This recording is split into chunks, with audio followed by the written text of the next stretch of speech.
of loving, and we do love in our day-to-day lives. And in this institution, there are thousands.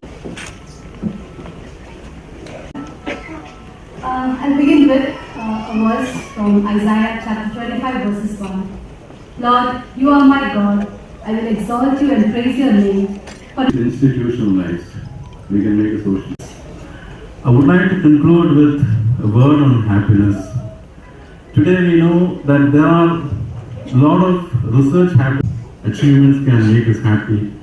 But today there is a lot of evidence to show that one act of kindness every day can make us happy. Happiness is not something that we achieve and stay there in healthcare. This is a field where you can or we can experience happiness on a day. Now it is time to hear more about distance. May I now request our Associate Director, Dr. Soumya Satyendra, to present Father Matthew with a token of our appreciation. Words of wisdom. May I now request our Associate Director, Dr. Soumya, with a token of our appreciation.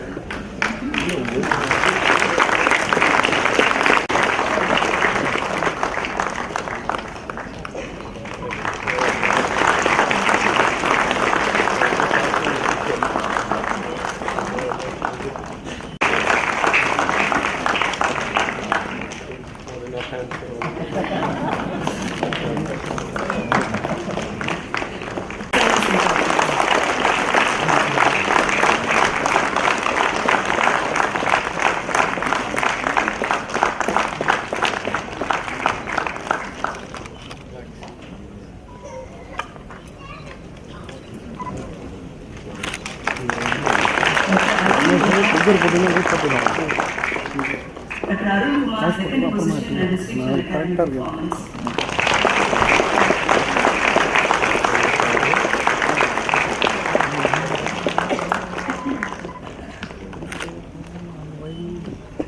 Dr. Amri Subbulakshmi, third position and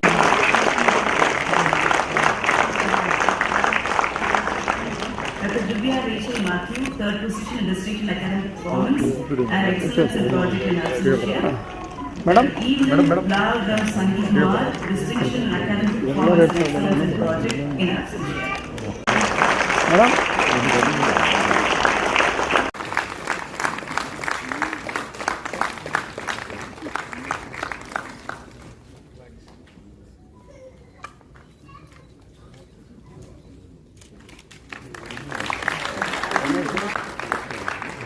At least now the Minister for Information Technology and Digital Services. I would say all aspects of society, all parts of our functioning systems are being greatly changed by the use of connected data and processing of information.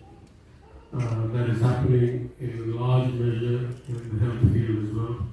Maybe the government health systems are not quite keeping up yet, though I would say they're changing quite rapidly also.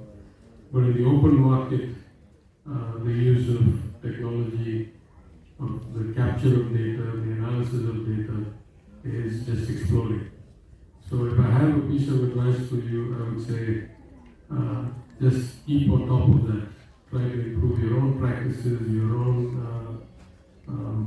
kind of performance measurement of yourself, tracking of your patients, running of your hospitals, some of you may have your own, with as much information and analysis as possible.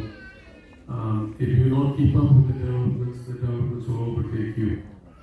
And this is true in all times, at all places, but it's particularly true in the age of AI and the possibilities of almost infinite data collection automatically without human being have to be in the process of entering data, and the ability to store it and process it across the wire in places in like data centers and in the cloud.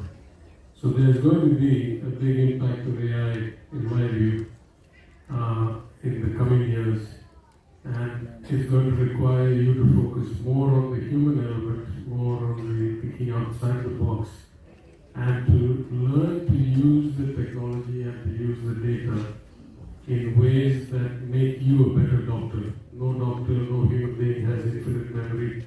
Nobody remembers all the data about every patient. But the computer has infinite memory. So every time you see a patient, make sure that you're fully briefed. You look at the entire history.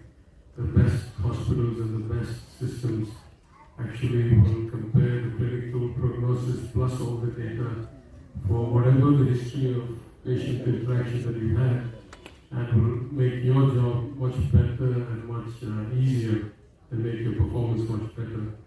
So that's the only piece of advice I have for you. Like all fields, the field of medicine is changing dramatically, and try to keep on top of it. And one last request I would make. In many places in the world, I have said that the Hippocratic Oath, roughly, of first do no harm, should be followed in equal measure by politicians, bureaucrats, the judiciary, which we don't do often enough. In that sense, I remind you of that great oath and say, please adhere to that at all times. You may or may not do less or more good, but always do no harm. Once again, let me congratulate all of you. Let me wish you the best. I hope you have successful careers and have a lot of impact